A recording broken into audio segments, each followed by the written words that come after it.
Welcome, welcome. I'm Mary Claire, and welcome to Peak, the official Grow Sport podcast. Today, we are going to continue our series on Dr. Brian Ritchie's new book, The Culture Code, and we're on to chapter 4, Strategic Alignment, Getting Everyone Rowing in the Same Direction. A little public service announcement to everybody out there. We're actually going to record, this is going to be a longer episode because we are hyper-focused on helping people get to the how as we go through the actual methodology of the sport framework. So we're going to spend time on the how of getting strategically aligned. So grab a cup of coffee and enjoy. Welcome back, Brian. Thank you. It's good to be here. So Brian, we've done a couple different episodes on the arch itself. Mm-hmm. And the arch is, just to back up, last episode we kind of did an overview of the sport framework, the acronym SPORT. And today, chapter 4 is about S, getting strategically aligned. Right. And the focal point of that, or the framework underneath that, is this arch, so to speak. Not so to speak, it is an arch. Yep. We've done some episodes on the arch, some different ones. I think we've more talked about them based as principles or truths rather than the how-to. Right. So today, would love to jump in and get your expertise on the how-to as it relates to getting strategically aligned. So, awesome. Sound good? Yeah, I'm excited about this episode because I think a lot of times, we talk about the principles, but we also recognize that it's not always easy to implement these principles. And we're, as you said, dedicated to helping organizations figure this out and how to do it. So today we're going to dive in and actually talk about the hows. How are you going to do it? Yep. Okay. So if folks remember the arch, actually, Brian, I'm going to push this back to you or hit this back to you from an arch perspective. Why an arch? Yeah. So, a lot of people can think about the construction of organizations in a pyramid form, and then is it an inverted pyramid or a pyramid? And what we realized is that an arch actually was a great metaphor, because if you get a really strong foundation on an arch, and then you build all the way to the keystone, which we call the key performance activities, which we'll talk about later, then you're able to marry your strategic intent with your daily execution. And now you've created a system or a structure that feeds back in a positive cycle, allows you to actually improve what it is you do and how you do it on an ongoing basis. And so if you think about the arch and the foundation of that being your mission, your vision, your values, your objectives, and then moving into, from a strategic alignment standpoint, your goals and KPIs, if you can get all of those aligned and all of those structured in a way that they support each other, then you have a very solid foundation on which to execute what it is you're trying to go after. Yeah. And the problem is that most organizations have a flimsy or a weak foundation on which they're executing, and it makes it hard to know whether your strategy is any good. So that's why we came up with that arch structure as a metaphor.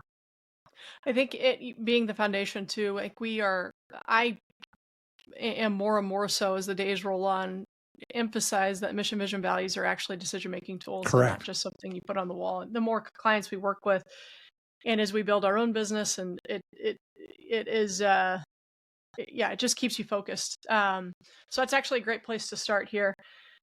The why of any organization, the mission, vision, values. So we want to get into the how. We've touched on what these things are, but how do we actually help organizations develop that? So let's start with the mission. Yeah.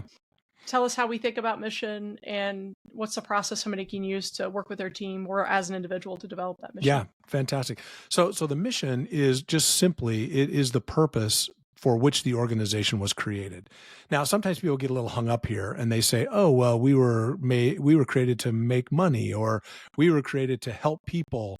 Well, the truth is that if you're a nonprofit, you were created to help people. That's a given. If you're a for-profit, you were created to make money and have a return to shareholder value. So let's put those aside and talk about what it is that the organization wants to accomplish. What is it? Why were you created from a purpose standpoint?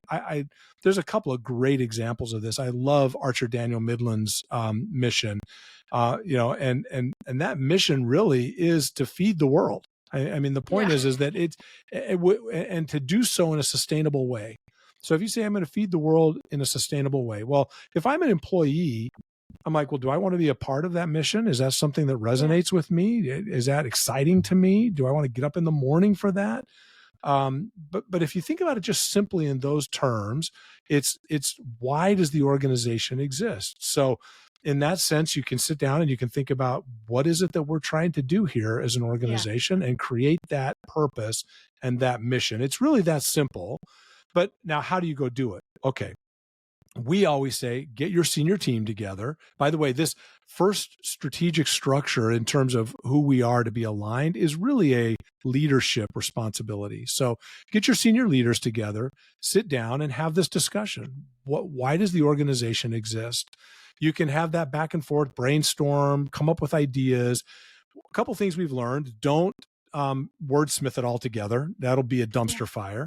So come up with, 4 or 5 or 6 statements, and then you can start to think about what words really matter and which ones really get to the heart of what it is that you're trying to do. Now, also remember that more is not always more. In fact, oftentimes less is more. Yeah. If you try to be all things to all people, pretty soon you're nothing to anybody.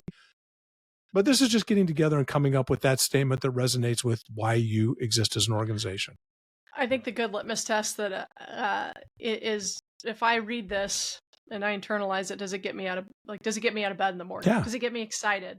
Do I feel purpose? And just being a part of senior leadership team or being a CEO, I think that's a good gut check, so to speak. Are we on the right path or are we not? Yep. So that's why we'd recommend you do that. All right. Okay. So let's move on to the vision. Yep. What is it? How does it connect? And then how might we go about creating a vision? Yeah. So visions, and we've talked about this in other podcasts, often get confused with missions, but the vision is really the state of the organization in the future. It's exactly that. It's a vision, right? If I were to have a vision of what we look like in the future, what would be different about the organization than it is today? That's really the vision. So if you think about this from a motivating standpoint, and again, in a decision-making standpoint, it's very useful to sit down and say, where are we going? Right? Yeah. What is this going to look like when we get done? And there's a great, if you've ever read The 7 Habits of Highly Effective People, you know that one of the habits is to begin with the end in mind. That's really what this vision exercise is. It's beginning with the end in mind. So if we're out and, you don't want to go too far out, but let's say you go out 3 to 5 years, what's different about the organization at that point in time? So how does it look different? How does it look different? How does our market look? Is our market share different? Is what we offer different? Is who we are different? And how do we capture that if we're going to make that vision? So, if you come back to the Archer Daniel Midland's example again, if the first mission was we're going to feed the world, well, then the vision might be that, at some point in time that we've been able to help underdeveloped countries create enough food for their people at that point in time. That's something we don't have today that we would like to have tomorrow. You can see a little bit of overlap between the vision and the mission in that, okay, it feels a little mission-y in that we're going to go out and try to accomplish this, but we're getting very specific about the things we've not yet done that we want to do, right? And starting to get a little bit more specific on what we aren't going to do to fulfill our mission. It's that very well said. Taking it down just the next level. I think another way, building on that additionally, if we look out into the horizon, I'm a CEO or I'm a head of sales or I'm a head of marketing. How do I want to describe to my teammates and the folks that are on my team where we're going? And it's, to me, I try to help people. I was just talking with the CEO the other day, and it's like trying to explain what a vision was. It's about painting a picture. You need to be clear to your team who you're going to be and who you're not going to be. Mm-hmm. And that's how it becomes a decision-making framework. But I try to focus folks in on that this is for the team and not for the external world, because it's going to help everybody understand where you want us to go or where the team want us to go. So anyway, painting a picture is another way. Yeah, and you just said something that I think is really worth emphasizing, that all of this really helps an organization get focused. Yeah. Focus turns out to be a very powerful tool for progress and outcomes that you really want to see happen. So the more focus that we can get, the better. And that's what these tools are really designed to help us do. So for example, let's take the Bill Gates Foundation the Gates Foundation as an example. You could say that their mission is to use all of Bill Gates' money and do good stuff with it. but really they said, let's get more focused than that. We really want to focus our efforts in healthcare. And one of the big areas was on, medicines and healthcare and delivery. And so their mission is really focused around using their resources to help people get better healthcare and to get better outcomes with respect to that healthcare, both providing research, all of those things. But you can see it's starting to narrow the focus. Yep. Now you can say, what's our vision? Well, our vision is that we will get this healthcare resources into underserved populations, right? So yes, we want to do healthcare in general, but our vision is that we'll really make a difference in this space. And you can fill in that blank. Like in 5 years, we want to be the leader in rural healthcare development or delivery. Now, I'm not saying that's exactly what they're doing, but as an example of what they might do. Or you might go a different direction and be like, we want to make sure that we get pharmaceuticals, RX in the hands of people who don't normally get them at a better price. I mean, that's actually something that Mark Cuban has as a vision right now for one of his companies. So you can see that we're starting to narrow this down again about, like, well, what do we want to specifically accomplish over this next period of time? Yeah, that's very, very well said. So I'm a CEO. How do I do this? Again, much like the mission, get your top people together, spend some time brainstorming about what this needs to look like. What are people's things? Because again, you want everyone on the same page. You want your leadership all on the same page. So get their ideas, come up with some statements that encapsulate those ideas, and then work together to make that into something that everybody can agree upon and that you can then go forward with. Again, these are for internal. Remember, this is very key. This is for internal decision-making primarily. Will others see it? Yes. Can you put it on a plaque on the wall? Yes. But that's not its primary purpose. Its primary purpose is for your people to have a guiding North Star around the focus of the organization. And I think the further we get into this, one of the things we use with clients is, so we have a bunch of statements up on that sometimes they say a lot of the same things in different words, but we often do a voting exercise. Yeah. Depending on the certain number of people in the room and the number of statements, everybody gets 3 votes, or everybody gets 2 votes, or everybody gets 5 votes. Yeah. And then once you come up with it, it's the old Bezos thing, right? It's disagree and commit. I mean, the point is that at some point you might not get everything you want, but if it's close enough that we kind of are all on the same page, again, focusing our efforts and focusing our direction is what's really important for the organization. So I'll pause real quick and say, from a mission and vision perspective, and I could say this actually after values too, from an alignment exercise, there's alignment that you gain throughout the organization by stating, agreeing, committing, and moving forward and defining for people, this is where we're going. That's one form of an alignment. The other form of alignment we've seen is the discussion and the debate that happens internally, because a lot comes out and a lot of good thinking comes out in these, especially when we get to the vision, and discussion and debate, and because it's becomes clear where there is a lack of clarity, and an opportunity that you didn't know, right? Exactly. I mean, what it really does is makes your assumptions explicit. And there's so many assumptions that people come into these meetings like, oh, I think that Bob and Mary think this about where we're going. When actually, when you have the discussion, it becomes obvious that, nope, that's not what people think. It's something very different, and we should get aligned around what that is that we think we should do. Yeah. So there's value in the conversation, let alone in the alignment that it creates outside of moving beyond the commit and go. Yeah. Okay. So we got our mission, vision, values. We've also talked about before. I think it's a pretty similar exercise, and a lot of people have values, but I think how we talk about values, how do we use them what are they, and how do we use them in terms of decision making?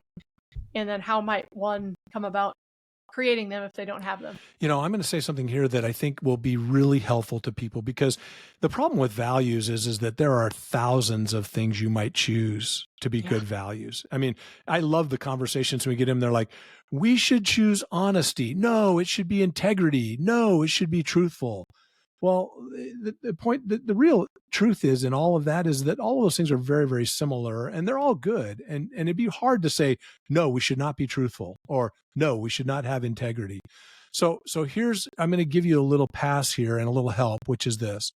What you want to do is you want to find 5 to 10, no more than 10, no fewer than 5 values that you really want to drive your thinking and your focus as an organization. So in other words, if you think, it is really critical in our organization that we be transparent, And maybe in another organization, it's not so important to be transparent. But if that's what you want to do and you want that to be what you want to work toward, then choose that as your value. These values should be the things, they can be aspirational, by the way. They don't have to be, you don't have to have already achieved them. That's a good distinction. It can be things that you think, yes, we do this well and should do this well, or no, we should and don't yet do this well, but we need to adopt it. But these are the things that you want to focus on until they become deeply embedded in the DNA and can become informal values that everybody agrees and understands. And then you can drop them and load new ones if you want to help them move the organization. This value exercise should be moving your organization forward with respect to its culture, with respect to its operational, ins and outs of everyday interactions and relationships. So choose the ones that most matter in that aspect, recognizing there'll be many that are super good that you don't need to choose right now. Again, 5 to 10 is what you're looking for. I have somebody I know, we were talking about their values. It was just a CEO, a friend of mine, and he's in startup mode, and one of the values they've chosen is resiliency, and it's resiliency on so many different fronts because they're a startup. Yeah. He has a long-term vision for the organization, and from a cash flow perspective, that's informing with resiliency as a part of his decision-making framework, what investments he's choosing to make and not make. With that, how do I use my cash effectively, ensuring that I remain resilient, knowing that I have to invest and grow, but not making silly decisions. So I hadn't heard that one before, and I thought it was, I appreciated it, having done many startups, but how he's using it to inform his decision making, I thought was helpful. And which leads to, you always talk about values are kind of the rules of the game, and he's playing a game, and this is one of the rules he's defined as key to win the game. That's right. You know what? I love that analogy, because if you take that to its end and you say, is it fun to play a game with so many rules that we don't know which one happens? No, I mean, you can only have so many rules, and everybody knows what a game starts to feel like when it gets too many rules.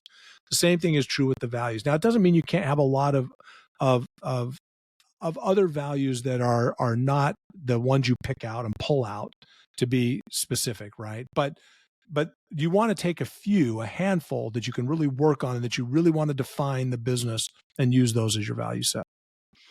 So whether I'm a young or old or resurrecting company or wherever it may be, I'm a CEO or I'm on the leadership team, how do I go about either evaluating my values or creating new ones? I think it's the same kind of discussion. You get your senior team together, right? And you start to have this discussion of, let's talk about this value. Is this a motivating, driving, defining value? Does it help us in our decision-making? Is it defining for us? Is it who we are? What do we think is important as we go forward for us to reach our vision and our mission? What kind of rules do we need in place for us to get there? Right. So, for example, if you're ADM and you want to feed the world sustainably, then there's going to be a certain set of values there that are also going to matter. If sustainable matters, then sustainability might be a value that you're like, we can't do this in a, slash and burn kind of environment. That's not us. That's not who we are. So our values should come from our mission vision and help us achieve that mission and vision as well. It reminds me of another client of ours, actually. One of their values is guts, and which I thought was fascinating because again, they're about 5 to 6 years in, so they're right on that brink, and they're making it. They're just trying to get kind of move to that next level. But at each stage of that startup journey into that growth phase, it takes guts, and it's a signal to the type of people they're hiring. That's so right. For them, very much a decision-making tool in terms of who do they bring onto the team, and then who stays on the team. You can see them even asking that question, right? Like, tell me a time in your life when you're interviewing them. Tell me a time in your life when you had to have guts. When you had to make a gutsy call that was tough to make. I mean, you can see how it starts to permeate throughout the entire organization. Exactly. Yeah. Exactly. Okay. So oftentimes I think we have, there's a brainstorming session similar. We ensure we identify what are the ones that are actually saying the same thing. We group them together, we vote, and then we decide what that final word is. And oftentimes after the fact, or even during the session, we'll be clear on what we mean by that word. That's right. That phrase. That's right. Too. Yep. So, okay. So we've got our mission, vision, values, and the last part of the why, so to speak, or not so to speak. The last part of the why is our objectives. Right. And this, I continue to get giddy as we get focused, because. So we talked about how the mission, that's what gets us out of the bed. It's our purpose. and that vision was one step down of like focusing just a little bit more. And objectives are almost like, I've heard you say they're almost like mini vision statements, but they're Yeah. one more step down into step below of like, how are we actually going to do the focus in getting there? So Yeah. that's what are objectives, Brian? Think of this. I love what you're saying there. Think of this as a focus funnel, right? So we're focusing, each level is focusing more tightly on what it is that we're going to do. And eventually we're going to get down to our daily behaviors. Yeah. But right now, the really cool part about this is you're saying, okay, I've got a mission, I've got a vision, I got values. Now, what are the big signposts, the big milestones, the big objectives that over the next 3 to 5 years we would have to hit in order for us to get to our mission and our vision? These would be good evidences that we're on the right track. And so these are not measurable goals. I'm not getting any measurements behind them per se. They're more, did we do them or didn't we do them? But they're big thinking. They're big objectives. Like if we were going to feed the world sustainably, can we think of 3 or so, maybe a few more, maybe a few less objectives that if we hit would be key indicators we were on the way, and things that would need to happen for this to be true, right? So Yep. it might be, for example, that, hey, we'd have to get yields of certain kinds of crops up above a certain amount. If we could get wheat and rice above a 7x yield, we'd know we were on the way to feeding the Yep. world. Okay. Yep. And again, don't know when that might happen. And sometimes these can be really big things. I mean, maybe some organization is like, well, I'm trying to get nuclear fusion. If I could get it to stay up this much, I'd know I was on track, right? Or I don't know. I'm not a physicist, so I don't know. But these are the kinds of things that we want to think about in terms of how we know we're in the right direction. And again, that's another brainstorming mechanism. You sit down with your team and it's like, all right, how would we know? How would we know we were on the right track? What would be the indications or the evidences that we were going to make this happen? And the bridge is the objectives are a nice bridge from the why to the how. That's because exactly next right. is goals. That's right. So with the objectives, though, I love your distinction. You use kind of a health model. Could you, as we transition into goals here, help us define, just give an example from that, you have a health example between objectives and goals. I think it really solidifies things in my head. Every time you say it, I'm like, yeah, okay. Yeah, no, you could start right at the very beginning with that example because I think it's so powerful. If I said, hey, my mission is to be here to take care of my children and grandchildren, that's my mission. And I'm like, all right, well, what's the vision? Well, my vision is that in 3 to 5 years, I'm going to be healthy and strong and mind and body, right? Being able to carry out that mission. All right, well, then what are my values? Well, my values is that you think about honesty and integrity and eating well and all of these different things I might make for values, good leadership, direction for my kids, my grandkids. And then I'm like, okay, well, how about some objectives? Well, my objectives are I'm going to, be in good shape. I'm going to be sharp mentally. I'm going to be healthy physically. And you might even say some of these things in big objectives, like I know I was on my way if I'm, under, sort of like a 30 body mass or something like that I want to get to. Yeah. And again, they're a little bit measurable, but at the same time, I'm not putting a time frame around them. I'm just saying that in the future, within a reasonable time, I want to be in this condition or in this state. And that allows me then to move right into goals where I can then get very specific about it. Okay. So then I'm going to be like, I'm going to lose X amount of pounds in this amount of time frame, or I'm going to get my body mass index below this amount by this time, or I'm going to eat this many calories. All of these things start to get really measurable and the goals start to become very concrete with specific X to Y's by when. How many objectives do you recommend? I think 3 or so is a good number. When I say or so, it's like 2, 3, 4. That's the right number. If you start to define it more than that, then you're probably getting to a point where you're trying to paint the picture too cleanly. And we all know that 3 to 5 years from now, you can't get that tight of focus. It's still, there's still got to be some fuzziness on that because we don't really know. 3 to 5 years is a long, long time in today's world. If you're a younger company, this is something I get questions on. If you're a younger company and you're not sure what things are going to look like 2 years from now, do you ever change the time frame on any of these from a vision and objectives to goals standpoint, or typically always 3 to 5, 5 to 7, 3 to 5 years? No, I keep the same 3 to 5, but I do it on a rolling 3 to 5. So one of the things you do is you start to realize that your strategic meetings with your senior team need to be about much more than strategy, right? You're in there thinking about all of this foundational strategic alignment work, because you can reassess. Is our mission still the same? Is our vision still the same? Are our objectives still the same? Have our values changed at all? And while I recognize that these are things that we don't want to be changing every year, you can change at the margins a little bit. Sometimes things happen, like this AI boom is going to change a lot of people's missions and visions. That's so true. Of what's possible and what they can become. Okay, well, now might be a very appropriate time to reassess, modify, change a little bit, add or subtract. So, but I always keep it out 3 to 5 years, because objectives shorter than that, if you're, number one, if you don't have any X to Y by when, it's probably not that helpful or useful as a tool. Okay. So we've nailed down our why, and now we're going to jump into the how of the arch, and that gets into really kind of those higher level goals and then the team goals. So let's talk about goals. What are they? I know we've done an episode on this, but let's redefine it again. What are they, and what's the exercise we use? The first set of exercises were really brainstorming, narrowing, voting, deciding. So let's talk about what goals are, and then how do we go about defining them. The best definition I've ever heard of goals is it's an objective with an X to Y by when.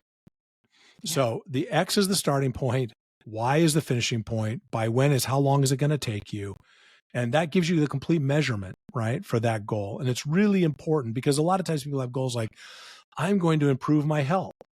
That's not a goal. That's an objective, right? Because the goal, what does that mean? How do you know how do I know if I've reached it or not, right? So unless I've broken that down to a point where I have a strong measurement, I know where I am, I know what that looks like when I get there, and how long it's going to take me. That's when I have a goal. The minute that you realize that that's what a goal is, and by the way, they work great from your objectives, right? If my objective is to be in better health in the future, well, then I say, well, what does that mean? Well, it means I got to lose 20 pounds. Okay, well, how long is it going to take me to lose 20 pounds? A year. Okay, so I'm going to go from this weight to this weight in this amount of time. Now I've got a very specific goal that I can track with a measurement. So I think that's actually, I'm going to build on that example, because often the process we use is we define those objectives, those 2 to 4 objectives. And then the next step is often come up with some goals for each of those objectives. So how do we know what's something we need to prioritize, or series of things we need to prioritize to actually know we're on the path to hit that objective?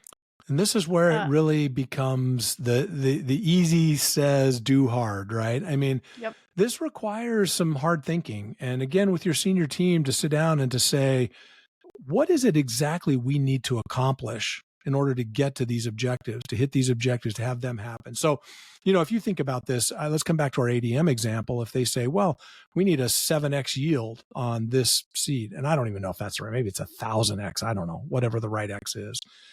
Then you're like, okay, well, how are we going to get there? Well, we've got to improve this seed from this to this in this time frame, right? Now you're starting to move that objective into a goal.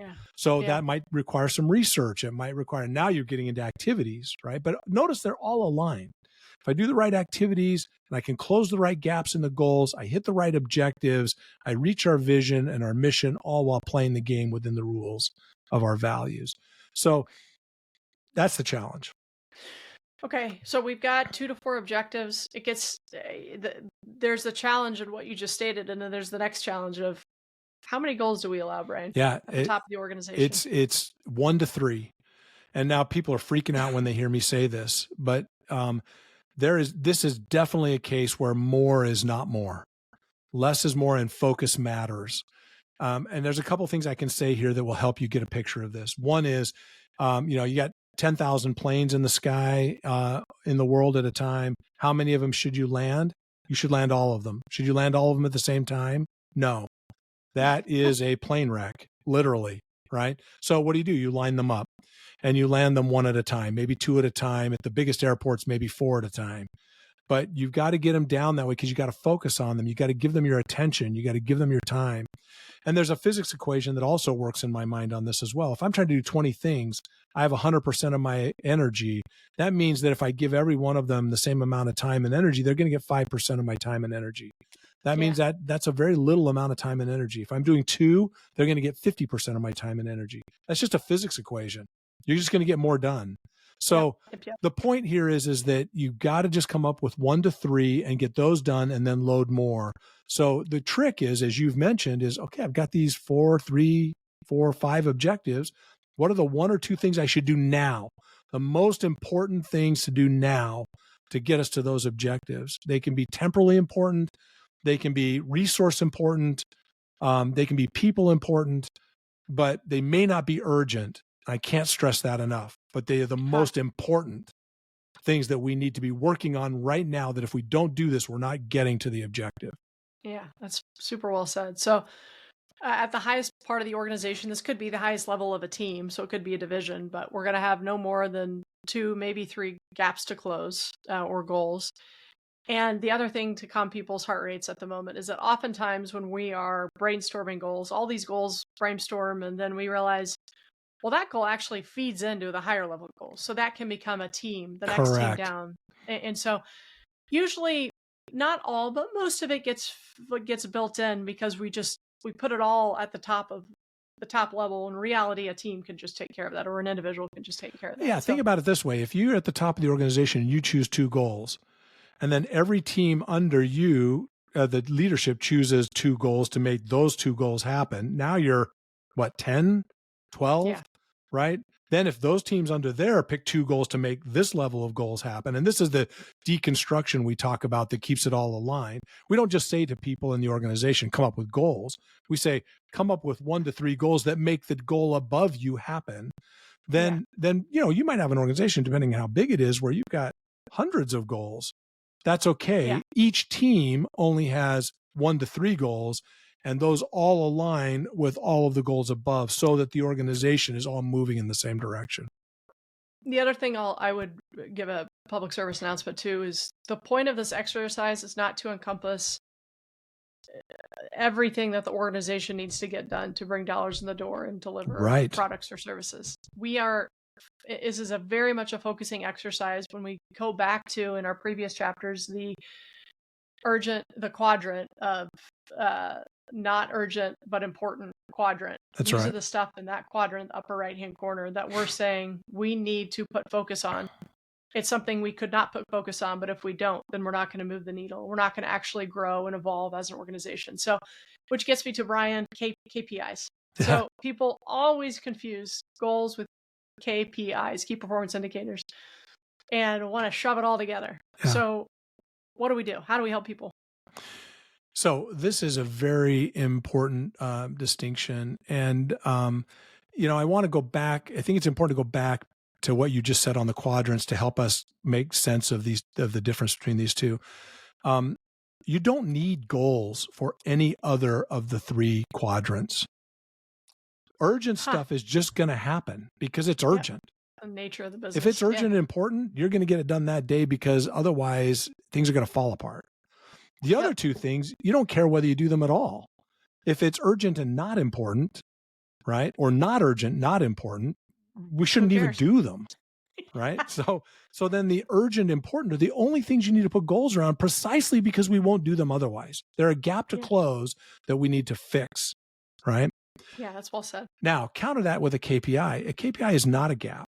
A KPI is just an indicator. It says so right in the name. It's a key performance indicator, right? I like to think of them as an oil light on your dashboard in your car. If the oil light never comes on, I don't think about it. But if the oil light comes on, it tells me something's wrong that I've got to fix. Now, it might be an easy fix, something I can just take care of quickly and move on. It might be one of those urgent things, right? If it's always on, it becomes an urgent and important thing, or even an important, not urgent. It could be either one. Now I got to put a goal around it with an X to Y by when. KPIs don't have any measurement of an X to Y by when. They have a singular indicator measurement, but they're all just an indication of how the business is doing. And I can have thousands of KPIs. Some are going to be more important than others. In fact, Yeah. I'll argue that the 80-20 rule applies here, but there's no limit to the number of these that I can have. They're all indicators of the health of the business. But I might look at some important KPIs, and if they turn red, I might pull them out and make them goals by putting an X to Y by when around them. Now, the other is also true. If I have it as a goal and I close the gap and everything's good, I might pick that measure up and stick it over my KPIs and just monitor it and just watch it, because it's just an indicator. So that's the difference between a KPI and a goal. Okay, that's helpful. So we've covered the why. In terms of mission, vision, values, objectives. We've covered the how in terms of kind of that higher level organizational goals, and then the team goals, or it could be kind of division leader and the sub-team goals. But these 2 level, and then those could continue to cascade down. Correct.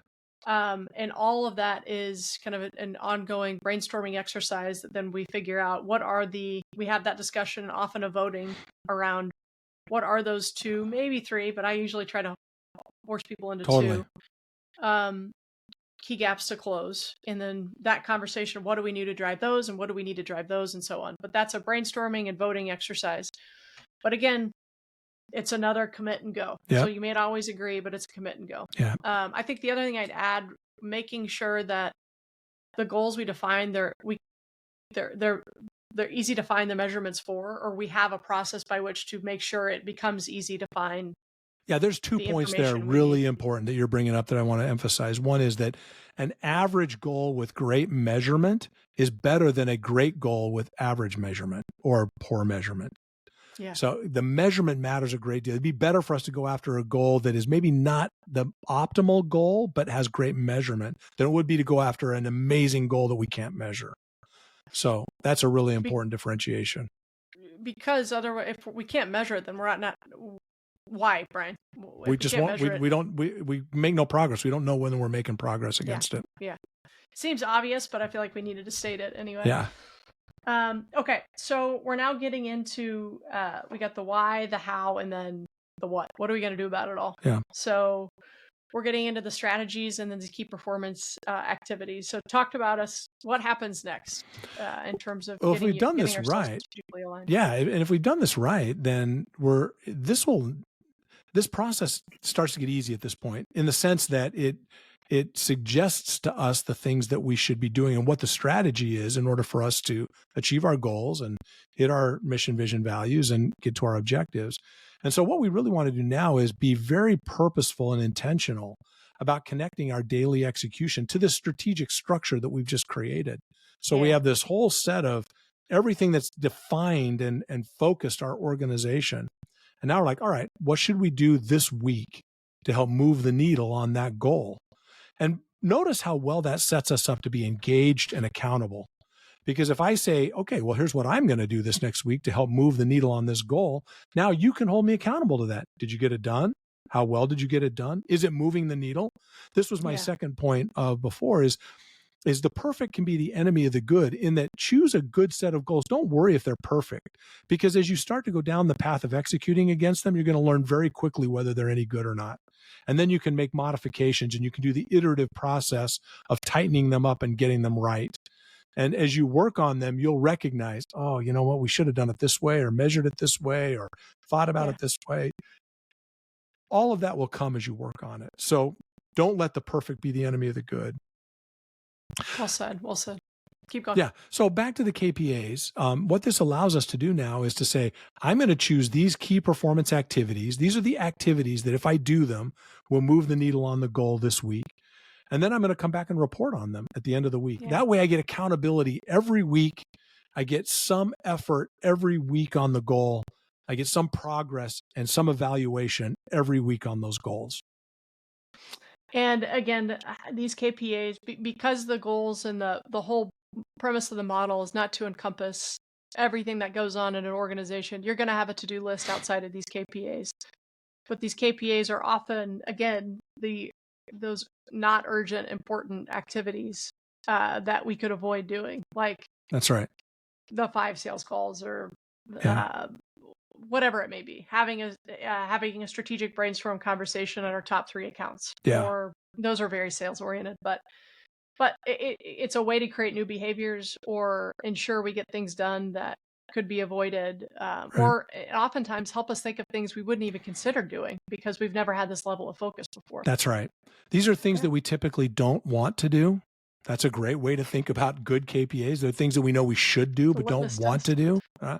Yeah. They are not our to-do list, right? Because to-dos are usually things we're responding to from an urgency standpoint. They can Mhm. overlap, but mostly these are things that the real question is, does it move the needle? Do I control the outcome? If I can Yeah. control the activity and it moves the needle, that's a good KPA. I think of it too as if it's so wound up and working in the business, it probably belongs on a to-do list. If it's a little bit higher level, it feels a little bit more like a KPA. Sometimes it gets very like super tactical, and it's I have a very specific sales goal, and I have top accounts, and I need to do this particular follow up with this account. But I feel like we try to keep it a little bit more on what are the things I know I should be doing but aren't that would actually move the needle. That's right. So cool.